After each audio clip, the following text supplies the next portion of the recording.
The law of cause and effect, or the law of attraction, let's stay with that, it works both ways. You say, oh boy, I can set myself up and learn and say my magic mantra and be, somebody activate my kundalini and give me Shaktipat. Now, these are all valid things. If you're a yogi of any sort, you'll know that they are. But people get excited because it's strange words, you know. Well, okay, but it's more than just what you do to yourself that's active here, because this law of attraction works both ways. You set up an attractive field. I'll talk about this by my little model in a while.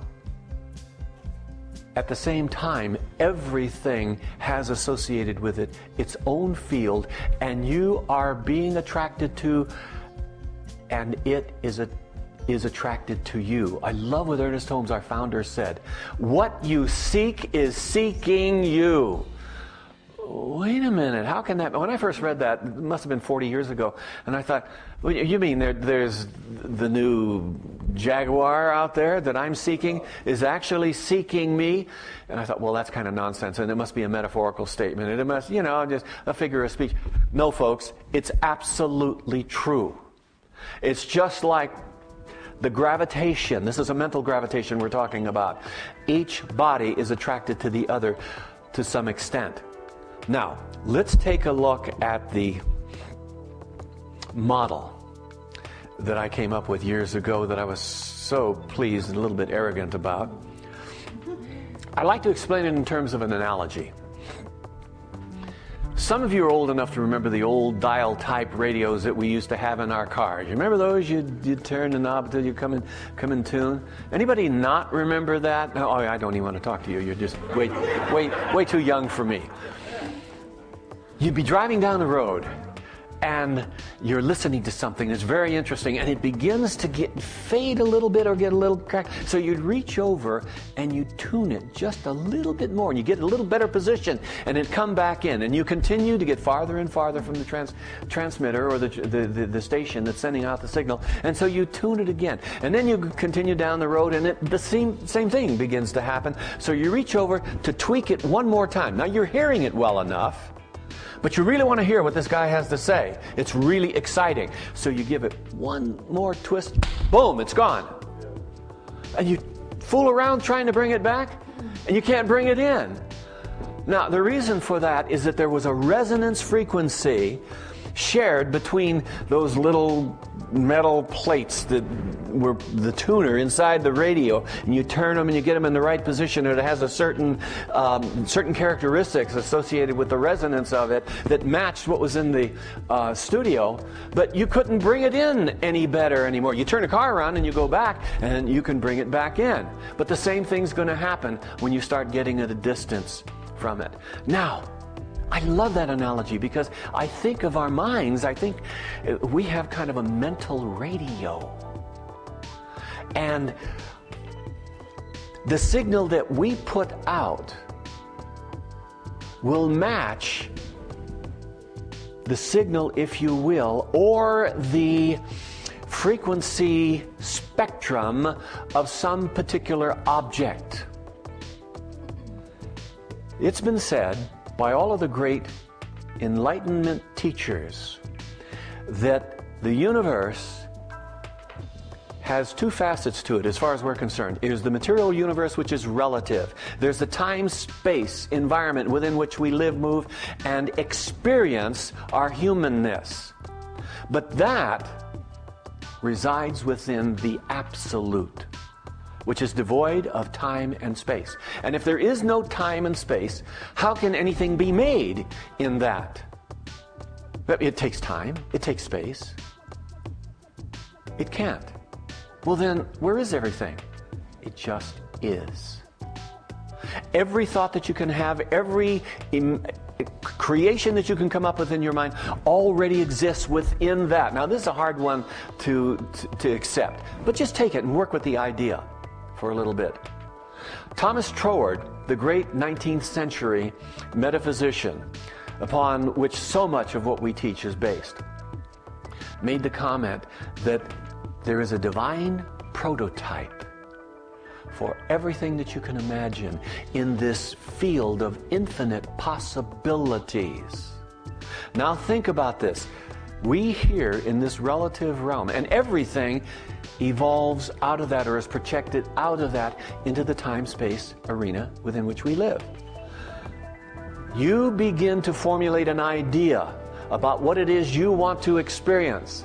And I think we have to be very careful here. It can't just be anything. You can't be formulating the idea that you want somebody to come along and bump off your mother-in-law. That's out of integrity. Not only that, it is inconsistent with the natural order of things. So it's got to be good stuff, to the very best that you understand. But you come up with an idea. That idea has a vibration associated with it, or a spectrum of vibrations, a spectrum of frequencies. And that idea goes out just like a pebble you drop on a smooth pond, and the waves go out to encompass the whole pond. We're talking about an infinite pond now.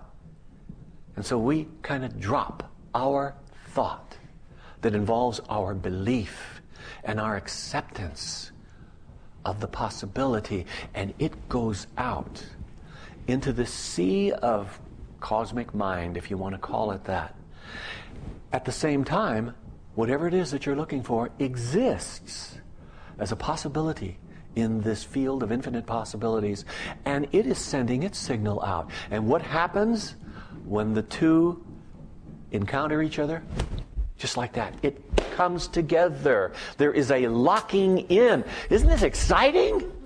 I mean, this turns me on when I think about it. I wonder why I had to wait to have somebody else tell me about my model for me to be indignant that they knew what I figured out a long time ago, only to be re-inspired at what the possibilities are here.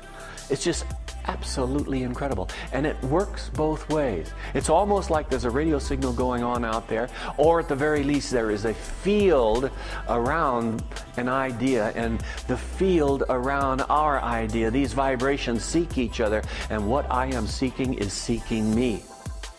That's absolutely incredible. Does that make sense to you? Or is this stuff just kind of boring and a little bit too airy-fairy? All right.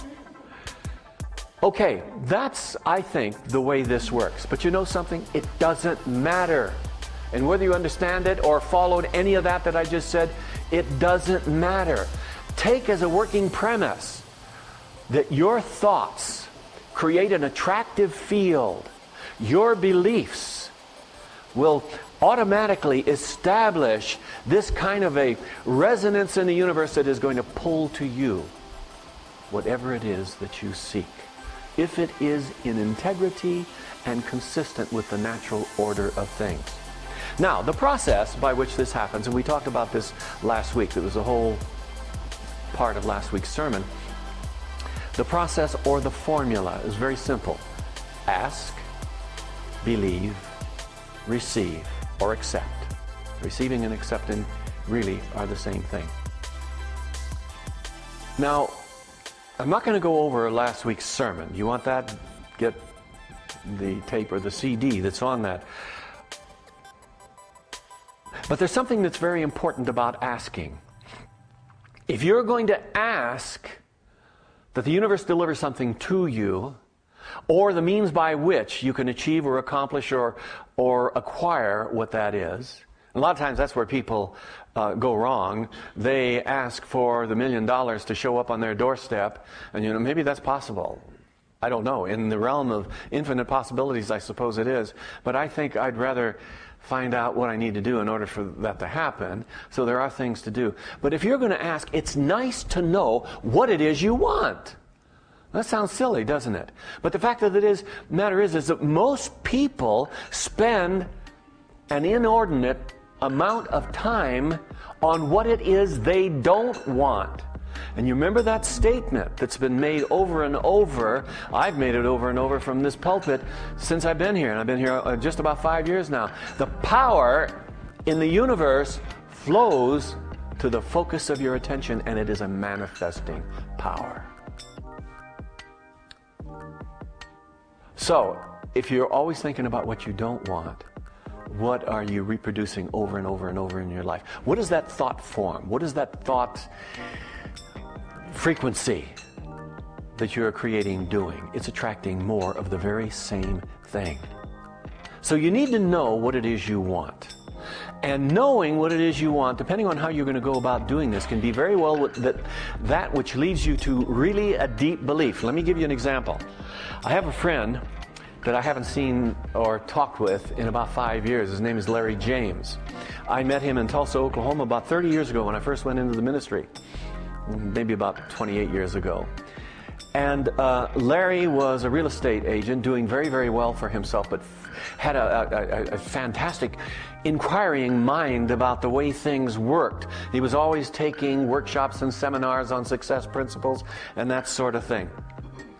And at one of the seminars that he went to, he was told about the importance of sitting down and writing all of the things that he wanted to experience or have, to acquire, whatever, or do in his life. And the instructions in this seminar was for him to go home and sit down with a pad of paper and writing instruments and write out all the things that he wanted. So he went home and he got his yellow pad and he started working on this. And finally he got to the point where he was categorizing them in the various important areas of his life, health and relationships and family and career and recreation and health and so on down the line. Most of us can break down our wants and needs to 6 or 8 of these categories. He started writing in the early afternoon and he finally stopped about 6 o'clock in the morning. And he was so jazzed because it was like going through this process. He was tapping into the infinite field of possibilities that was him. Remember, we are in it and we are one with it.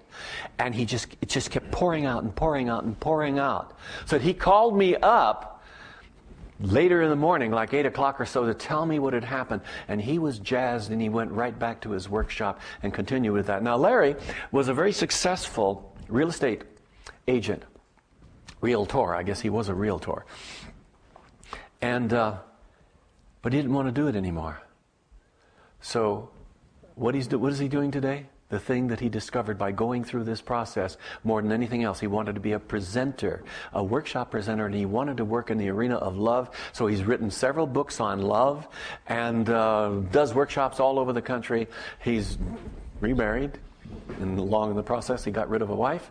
I mean, there's some good in everything. No, I don't mean that.